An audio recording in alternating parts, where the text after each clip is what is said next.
known him since secondary school days. I was his political mentor. He was my mentee. Some bright Okuje Tuenko. This I used to be a big man. Circumstances. And outside of that, is effectively a brother. Is my partner. Senyo, let's go on. We are watching the time. Kabiru is a proper family member, and we all understand that matter. This man is my neighbor. He's troublesome, but he's a nice guy. Okay, look, Senyo, let's hear you. I think that the advocacy we got from Bright, from the minority, is good for this country and our democracy. It's good for promoting proper accountability. Because it brought visibility to the issues. It brought, some people will be sitting here today to even give an explanation of all the things that are happening. I wasn't even following. Somebody tagged me on somebody's thing about the IMF thing. I don't follow things these days. I have over 100 workers to try and take care of. So I manage my public advocacy. And I went into the matter. Are you suggesting?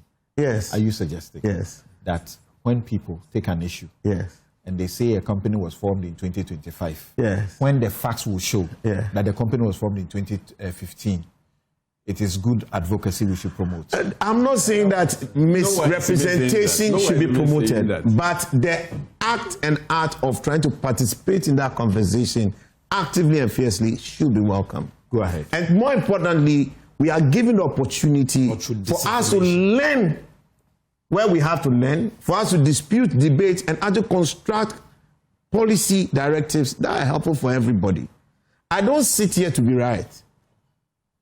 I sit here to want to get it right. To be factual. That's me. My job is to get you to be factual. At any point in time. So I'm happy any time to even change and shape my position when I hear superior argument. Because I'm not the brightest person in the room. But I have views that are well informed. Let's take this, what's the name, IMF thing. But as we go into that, let me give a little background, and I think I made that in my little piece. They woke up the economics in me when I saw this whole thing. I was quite unhappy when I saw the comments around IMF. I thought that it was a legitimate position, it wasn't wrong, but it should have been contextualized. But they contextualized it by throwing too many things all around it without clarity.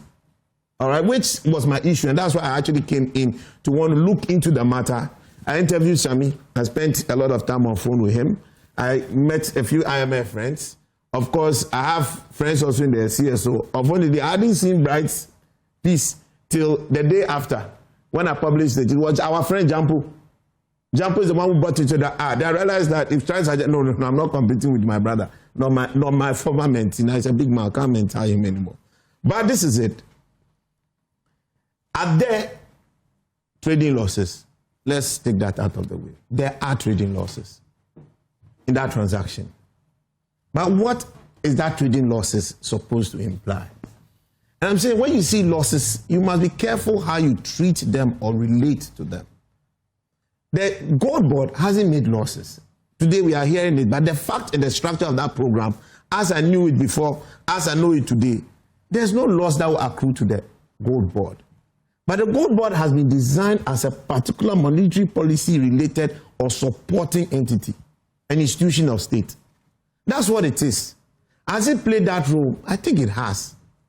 The first thing that caught my attention when you mooted the idea of Gold Board, and I was one of the first people to engage you to discuss it, was the issues about the gap and the unaccounted volumes that we have. The Swiss Aid group actually published something, and I think the OECD too did that. I think Mekana also published that sometime in 2020. The Swiss Aid guys did that sometime in June 2025, reporting on the delta in the Ghana market sphere. They estimate about 229 tons was unaccounted for, largely going to the UAE, which seems to be the welcome center for our ASM gold or our Dory gold. 229 tons, that average was about 45 over the last over 5 years. I think it was 2019 to 2023 they reported. Do you know the value of that today? Over $6 billion. How much have we been going to the IMF for? $3 billion. How much Eurobond have we been trying to get onto our books to help shore up our reserves in the past few years? Largely going to the Eurobond market every day for $3 billion. Nanado was right. Yet Isikaso, Nenso Ekom DN. What I found critical about the gold board structure was its ability to help nip that bud and get those volumes back to this country. I raised this issue when we were trying to deal with the BOG, the petroleum issues some time back with when Wampa was governor. So we set up a whole committee with the banks, the treasurers, we all sat down. And at that time, everybody knew that there was a huge delta between the actual gold exports, especially on ASM, and the actual gold receipts that we realized. That's why significantly Ghana has had trade surpluses that have not effectively translated into our BOP balances and our reserves. This is where the gap has been. Gold is going, but the FX is not coming. The absence of the FX coming in is having a major problem on our balance of payments. It will definitely affect our reserves, and when your reserves are affected, your currency will lose its feet. We went to the IMF because we were almost about just 1 month.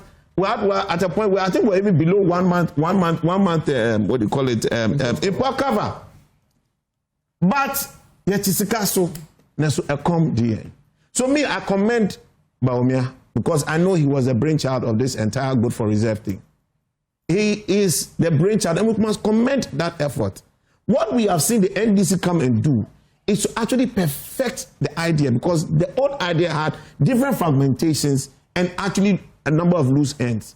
To actually achieve the ability to hold down the sector and make sure Ghana optimizes its interest in there. Be careful when you subsidize imports and you subsidize exports, they are not same. The impact on the economy are often very varied. Because when you subsidize exports, you actually drive production, you actually grow your economy. Because of the receipts, you actually end up getting a gain from your exports. And you're able to then build your reserves. But when you subsidize imports, like you are subsidizing fuel prices, and you're not even doing that significantly, you are actually just chopping off your feet. That's the difference in this whole mix. So back to this. What we have achieved out of this is for us to possibly get what I used to think, looking at the trade basis, about 30% of our output not being accounted for. Swiss aid is telling us that it's 45 tons on the average a year. That is big. $6 billion that could transform a lot of things for us as far as our reserves are concerned. So you take what the Bank of Ghana was trying to do. My understanding of what was conceptualized was we have to optimize these inflows.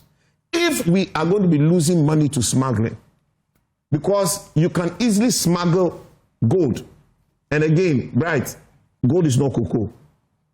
The risk that you had with gold that facilitated and legitimized the gold board structure is not same as what we have ongoing today for cocoa board.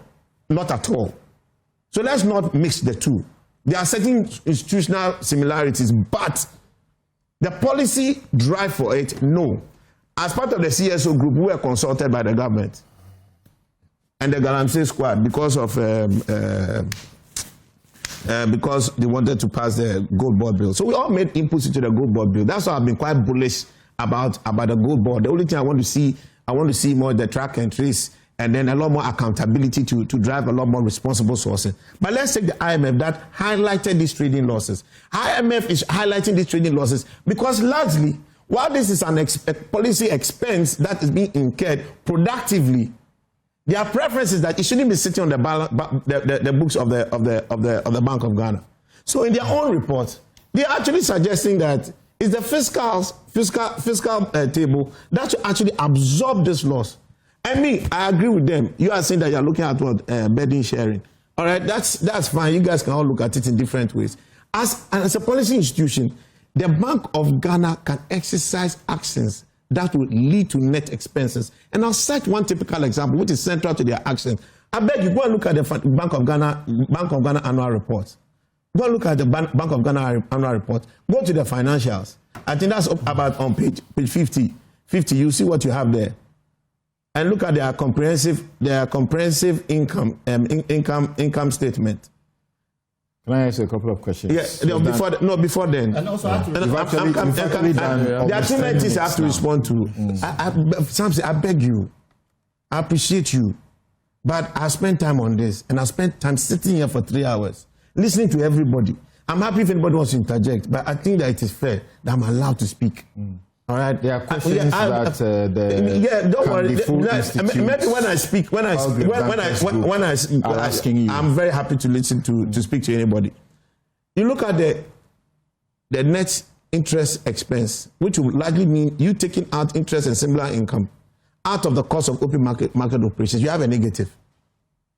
That again is a trading loss, but that trading loss is necessary because of the policy times. The bank is trying to absorb a lot more money from the surplus liquidity you have in there to help control inflation. Yeah. Inflation is the primary object for the formation of the Bank of Ghana. Inflation management. Look at it, the act, object, only one, boom, before the second one, anything to support government. That's the number one thing. That's the focus. So what is it that we can do to help deal with inflation? Our currency, we have done a study, all right, and I'm doing it with a few of our farm management companies, so we have a whole research team, all right. We are seeing the recovery of our exchange actually translating to over 50% of the recovery we are having on inflation. We are seeing that. So it means that there was a strategic policy decision to help deal with this exchange rate because it can translate effectively into inflation management. If we don't spend this amount of money, we stand the risk of losing so much dollars to the world. And yet still not having that to actually show up our reserve and build our might to be able to bring proper living and viable lives to our own people. The question that Bright puts, is it gold board or this particular thing that has necessarily led to the currency being having this level of recovery or stability? That's your big question. All right, let's look at it. Let's take all our time. You put up a graph there. You talk about the debt restructuring. You said that was 55%. The other one, I was going to write that.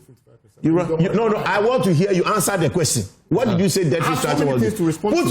I'm not asking. I want to be guided by what I want to say. You put something there. So tell us. You said 55% for debt restructuring. That's what I saw on your screen. That's not correct. What is my time I'll speak? No, I want to know so I'll be guided. You want to know what? What you said. On what? When you were breaking down the factors that have led to the recovery of the Cedi. You attributed the highest amount is fiscal consolidation. Fiscal consolidation. Yeah. Sorry? Was that the 55%? DDP. Yes. The highest amount was fiscal consolidation. Yes. DDP. Yes. And was gold board. No, he gave a gold board 8%. Okay. Which one again? Yeah, the Bank of Ghana, IMF Finance Minister, and the President. No, please, I want to be guided. What not be guided by? It's a very simple point. The point is that it's not only gold board that has contributed to stability.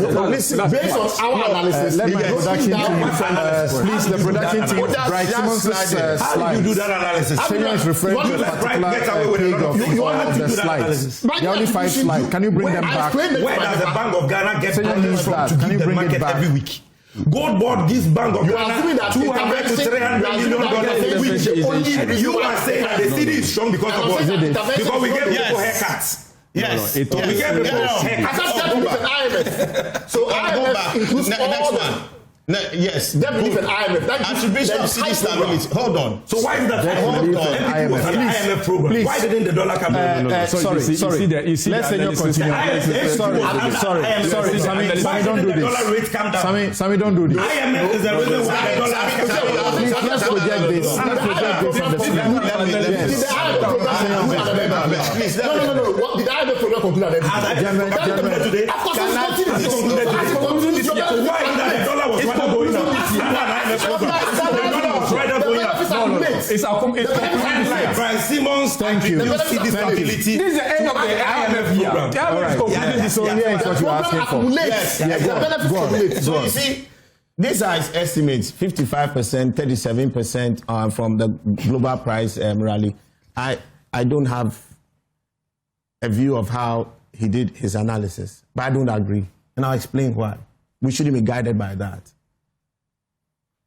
All those 2 factors, the very first factor, let me take the 55%. were already a given.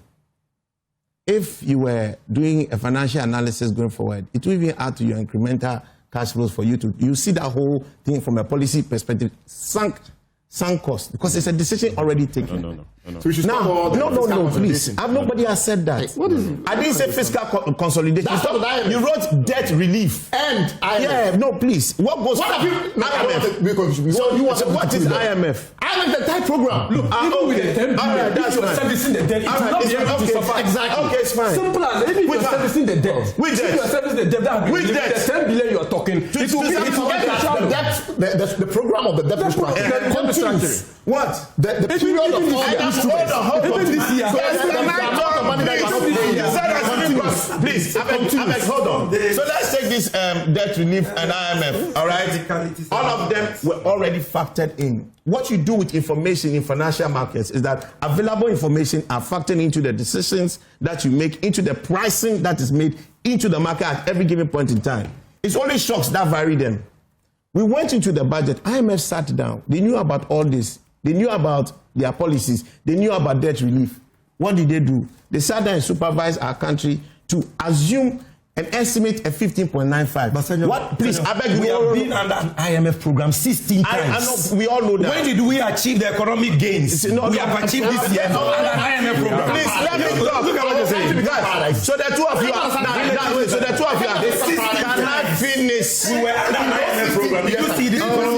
Over time, we have had fluctuations. Please, can I finish? I beg you. I beg you. Let me finish. One, those things have been factored in.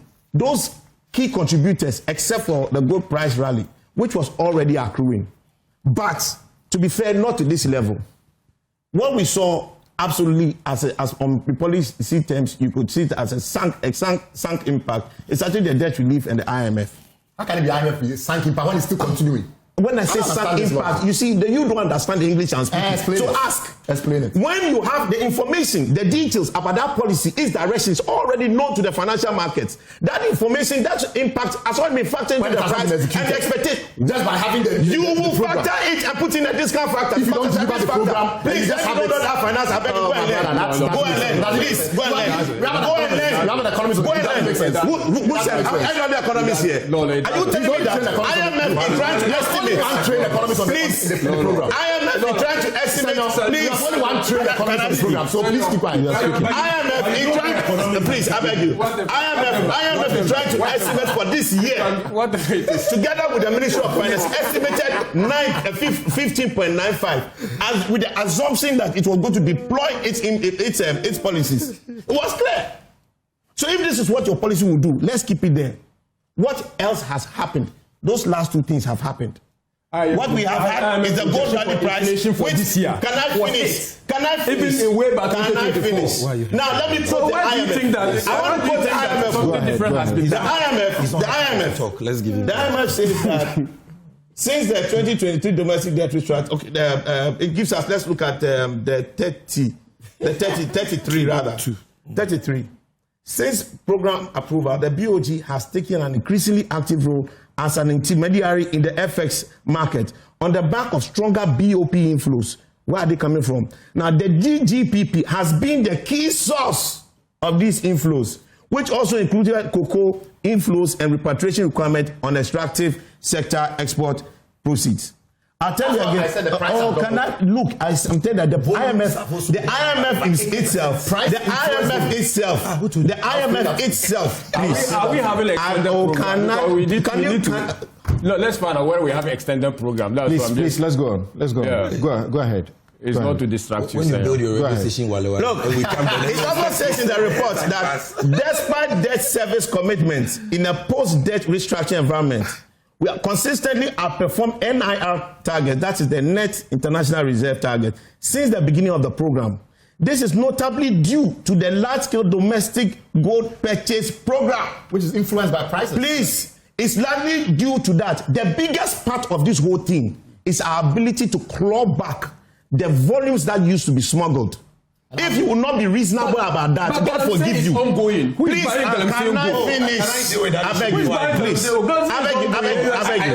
beg you. Let me answer. The data has shown. Wait, let me tell you. Right from the official data that stays with the US country, showing countries because of the interventions and interruptions and how it has disrupted people's thoughts and the rest of them, and the demands from Bright and Kabiru. That's why we are doing a 30-minute extension. Take your time. You have done almost 20 minutes now.